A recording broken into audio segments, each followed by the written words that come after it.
Hello everyone and welcome to another episode of Spectrum Drama, where we take a look at the hottest posts on Spectrum for the week and give our opinions on them. So before we get started, don't forget that we are running a giveaway at the moment for an awesome Avenger Titan game package. So if you want to be in with a chance to win that, all you need to do is comment on this and every video up until the 2nd of December, which is Wednesday, coincides with the end of the Expo. So yeah, if you want to win that, get commenting. And that is with a massive extra special thanks to Tiberius Stellar Industries, which is an awesome organisation in Star Citizen. So if you're looking for an organisation, somewhere to hang your hat, they are mainly Australian and from New Zealand, but you know, they'll accept everyone worldwide. You know, they've got a massive org fleet, about 250k in ships, so it's crazy big. They, you know, do giveaways for ships and all sorts of stuff within the org, so it's a really cool place to be. And if you're looking for a place to kind of give you that nudge, that boost in Star Citizen, definitely check them out. All the details will be in the description, and I will flash up their details on the screen using my magics. Yeah, so go and show them some love, and even if you don't plan on joining their org, love them anyway. And obviously, how could you forget to subscribe if you haven't already, and hit that like button if you like the content, and hit that little bell if you want to be notified of our future videos. But that's it. Let's get started.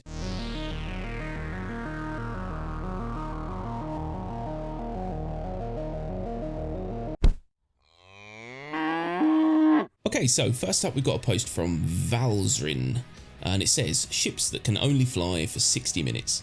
So it says, this has been driving me nuts. I keep seeing people defending the fuel consumption rates of the MSR and Nomad like those rates make any logical sense at all. The most frequent excuses I see are, if you want a big heavy ship moving as agile as the MSR, then you better expect it to burn fuel in insane quantities. Just lower your thruster output so much that your ship can fall out of the sky if you're hit by a storm, etc, etc. And it's called the Star Runner, not Marathoner, which is his personal favourite. So essentially, the long and short of this is Valzrin is annoyed that we've got ships that have beds and canteens and you're expected to live in them, but you can really only fly them for an hour and 20 minutes, which, I mean, you wouldn't really need a bed for, because wherever you go next to get fuel probably has somewhere to sleep. I don't know, the logic is a bit weird. Do you think this is down to in-game time, as in time's gonna technically pass quicker in-game? Or do you think they are keeping it realistic with time frames, you know, night and day cycles and stuff, and we just have to accept a 60-minute flight time? No, I think they're actually bugs. The mole has had a problem since it was been put in the game, and they haven't even acknowledged that the fuel consumption's a problem yet. Yeah. I would kind of expect they do. The Nomad and the MSR are the newest offenders of this problem. Again, I really think this is either a bug or some kind of oversight when they're putting the details of the ship into the game.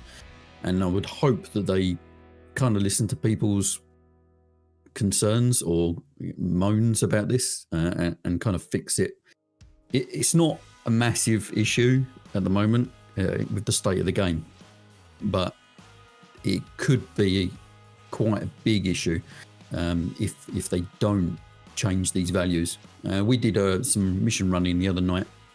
It was actually a really successful night. There was 3 or 4 of us in the MSR doing some combat missions, which is really cool. But doing one claim jumper mission would use up around 50% of the ship's hydrogen fuel. Yeah, which is kind of ridiculous when you think that you go back and refuel your ship and it costs 3,000 credits to refuel, but you only get around 3,000 for doing the mission. Yeah, it's kind of like no point in doing them. So it is something they're going to have to adjust. Yeah, definitely. And I mean, you can kind of see it in that, like, if you fly an older ship like the Freelancer or something like that, I mean, I could fly that for days, you know. In fact, there's been times, do you know, I don't actually think, apart from obviously crashing and blowing up and stuff, but I mean, I've used it like over multiple game sessions and still not had to refuel. I've never refueled my Freelancer. Yeah. So it is very cost effective in that respect. And it has to be a bug, because I mean, I was flying that Nomad, and I think we all agree, I love that Nomad. I do. I don't know why, but it's just an awesome ship. It looks ridiculous, but I'd accept it. It's kind of like, imagine you meet that special one, and that special one has real buck teeth, but you love them. Do you know what I mean? You can't help it but love them. That's how I feel about the Nomad. It's just so weird. But I mean, I flew it for just what you saw in that review was as long as I flew it for, really, about 40 minutes, 50 minutes. And not all of that was flying, actually. Most of that was us chatting away in the hangar. And literally it was down to like 60%, I think, when I was finished. I mean, almost doing half your fuel in probably about 25 minutes is definitely a bug. There's no way that they can look at that and think, yeah, that seems right. It's just crazy. Yeah. There are a few workarounds with it. If you actually fly in decoupled, you can kind of boost up to the speed you want, decouple, and then you'll just coast along, which doesn't use any fuel. Yeah. So just coasting around when you need to is definitely a workaround for the moment, but I completely expect them to revisit all the offending ships and fix these values. Yeah, and I mean, that makes sense, right? Because as far as I can gather, there is really not much friction in space for a ship. So there really shouldn't be much slowing it down. There's no wind or anything like that. And so once you get up to 1,200 meters per second and you're just caning it along, you should in theory be able to shut your engines down and coast for a long time. I'm trying to think, someone very scientific, if you're there, let me know in the comments what kind of factors would slow down a spaceship in space if it's doing 1,200 meters per second. I'd love to know it. It fascinates me, and I don't want to Google it. Yeah, lazy science. But no, I do agree. I think that it's got to be a bug, because there's no way they could leave this in the way it is. It would be pointless. And his point is, you are absolutely right, Valzrin, 100% right. There's no way that could be right, because like he says, there'd be no point having beds and kitchen areas and stuff for an hour's trip, you know? Yeah. These kind of fuel consumption values, if that was on like a snub fighter like the Merlin, you could completely understand it, because it can only, what's it going to do? It can't jump anywhere. You can't sleep in it. You're going to have to go back and refuel and land, which is fine. But for ships with full-on kitchenettes, beds, rec rooms and stuff, having to refuel every hour is just kind of ridiculous. Yeah, crazy. Cool, so next up we've got a post from Spectre, and it says, CIG we need to talk about. That's it. Just talk about. Go about and talk. No, when are you going to start sponsoring high quality fan made tools? Have you seen Urkel lately? I love Urkel. I say Urkel like that American TV character. You can swap out any weapon or component that fits, see how overclocking changes the stats, etc, etc. Check out the image if you haven't been and seen this in person. Go and check it out. It is quite incredible, like that someone has just taken the time to create something so like really nice looking as well. It looks good and it works. It's functional. I mean, CIG, you need to learn from these people, man. Yeah. I like how he's gone. Have you seen Urkel lately? I'm pretty sure CIG haven't seen him in person. No. Yeah, but this is Urkel's DPS calculator, and I think it's quite well known in the community. It's one of the sort of mainstay tools for anyone who's looking to change components in their ships. It's a really good tool. I use it occasionally. I know a bunch of the guys in our Discord use it like every day, almost just playing around with different values and seeing what different components or weapons can do to a ship. And it's a really good tool. It does make you wonder why they haven't kind of tried to make something like this on the official website. Yeah, why they wouldn't just copy it, I don't know. Because I mean, he can't copyright it because, I mean, he could copyright the look, but maybe, I don't know how it works, but yeah he couldn't copyright any of the details because they own those details. So yeah, it's crazy. I don't know why they wouldn't have put this to better use in CIG, because if this was on the main website, a lot more people would know it existed for a start.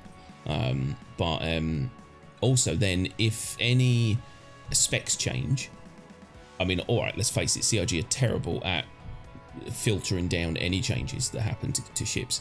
But so long as those filter down into this, then it would keep it as accurate as is humanly possible. It seems mad, and it's really nice looking. That's probably why they haven't bothered, is that the values of everything in the game is always constantly changing, so they probably don't want to put dev time into it. The other problem is that they're notorious for not updating the ship matrix, so giving them something as intricate as this to constantly update every patch is probably not the best idea either. No, definitely not. It would just be so outdated. You'd go in and they wouldn't, there'd be ships missing for a start. It's such a well-made and very decent addition to the Star Citizen universe, and it's such a good tool. And yeah, I mean, that is pretty much, I think, Spectre, the reason that they haven't is because it would be too much work for them, whereas they know 100% the community is willing to put in 200% to get these things working, whereas they're not. There is actually a response here from Urkel, and he says that the only acknowledgement he's ever had from CIG was it was a long time ago when it was basically just a spreadsheet. He got put on the Citizen Spotlight, and that was it really. He didn't even get really a staff pick and put it on the front page of the hub, which is kind of odd, I guess. But he kind of speculates that CIG likes sort of streamers and content creators, but they don't really like data miners, which is basically what this tool is. Yeah, and that makes sense, I suppose, in a way. They want people to put eyes on the game, but they don't really necessarily want people digging too deep into it yet, because there's going to be a lot of things that are going to constantly change and break, and maybe there's certain numbers that they don't necessarily want advertised. So I can kind of see that.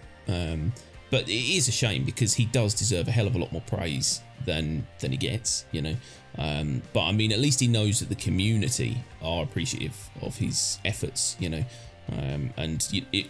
I think that it would be nice to sort of to see a little bit more of a push for this for him from CIG. But yeah, that's never going to happen. And the other thing that makes me laugh as well is that you get to the bottom of the post, and then you've got that dreaded bracketed message: this post has been edited by moderation and the user has been PM'd. So I'd love to know what they took out of this. Yeah, Spectre, if you're watching, please let us know what they removed from your post. That would be quite hilarious. Okay, so next up we've got a post from the only person I know who will happily wear a nun's habit and a riding crop. It's Jag Hiroshi. And it says, top trolling CIG, Herc no show. So it says, unless you're going to give us some overnight surprise, seeing this in the Jax video but being presented with a small hologram was a bit of a tease. And so basically, we thought we were going to get to see the Hercules, and instead we saw a small hologram of it, basically. Yeah, they did it again with the Alien show as well. They showed the Talon on the show floor, but when I went running down there to go and have a look at it, it was just a hologram again. Yes, cheating. Yeah, they keep trolling us like this, and it makes me wonder. There's some big speculation about the new RSI Perseus ship that may get announced very, very soon, if not already by the time this video goes out. Yeah, and I'm beginning to wonder if they're going to do a similar thing with that. Maybe show it in the video and then we just see a hologram. It's getting a bit of a troll now. CIG really shouldn't do that. And I wonder if it is down to them, or if this was something that kind of slipped by in the video production process, or if they originally planned to have these ships on the show floor and then at the last minute change their minds for some reason. Yeah, It'd maybe. be interesting to sort of hear the backstory of why these ships are in the video but not on the show floor. I wonder if we'll ever hear the backstory, though. You know, they have a tendency, they have a tendency to sort of, they make a mistake, they just keep it quiet. It seems to be a trend really with CIG, you know, to sort of, they love getting people's hopes up, even if it is accidentally. That's kind of their special ability, is to get people's hopes up and then dash them, basically. And it is a bit of a shame. I mean, from what I've seen of the Expo, because unfortunately I've had to go back into work a few days and all sorts of other things, but for what I've seen of it, it's pretty cool. And I think they've done a pretty good job with it in general. But yeah, that is top trolling of the highest regard. Yeah. And that leads us ever so nicely on to Prometheus, who says, next time add rentable e-scooters to the exposition. So the place is so big that you need to run from a side to another. Some rentable electric scooters would be cool to have there to move around. Definitely agree. I mean, I love the fact that they're constantly shouting out during the Expo, you know, your safety is our top concern, please don't run. And yet they make everything so far away that if you don't run, you'll miss stuff by the time the 48 hours is up. So yeah, I'd love that. That would be so much fun, just whizzing about. Probably not ones with wheels. They've got to be hover scooters, surely, like Back to the Future type thing. I was going to say they can't do wheels yet because they haven't made wheels, so they would have to be hover. Imagine like a hover Segway kind of thing. Man. That would be quite cool. Yeah, that'd be awesome. I'd buy that in a heartbeat. Yeah, the Expo is absolutely massive. That main hall is ridiculously big, maybe a bit too big. Yeah, I'm going to throw that out there. We'll kind of go over this in our kind of Expo review probably next week. But yeah, it is crazy big, and having a little vehicle to get around would actually be quite good. Yeah, I like it. Definitely. I mean, well, they should have just let people go crazy and spawn grey cats. That would make it hilarious. That would be cool. Yeah, little drive-bys and stuff. Yeah, that'd be awesome. But yeah, then you could play like you could play Rocket League with Picos. Yes, that would be amazing. That would be really cool. Or like, just for the Expo, give us a big beach ball that we can knock about with some grey cats. Oh man, Star Citizen, Rocket League. That's the future. But yeah, it's way too big. We said that the first time we walked in there on that first day, we wandered in and was just like, you were hit by how cool it is. It's a really awesome space. I mean, they've done really good job at making that look like a cool futuristic exhibition center. God, I can't get my words out. But it's too big. And all of a sudden, all of these cool ships feel dwarfed by it, and it's just, that was a bit of a mistake, just making it so vast that everything was just swallowed up by it. It's a bit weird. Yeah. So CIG, if you are watching, and because we know you do, we know you do, you must recreate Rocket League in Star Citizen, somehow getting around copyright, with grey cats and beach balls in the conference centre. That would be amazing, and I would pay you more money for it. I wouldn't, but I'd think about it. I'd actually think about going to it more if they had that. Yeah. I would definitely spend a lot more time in the Expo if there was some kind of fun activity like Star Citizen Rocket League. That would be amazing.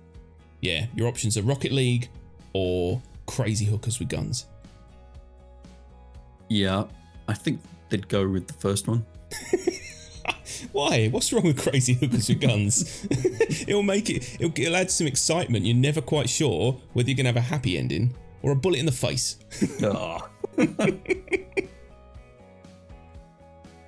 Cool, so there you go. That is all the posts for this week. We hope you liked them. We hope you found them informative or amusing. And if you did like them, don't forget to hit that like button and subscribe for more Star Citizen content.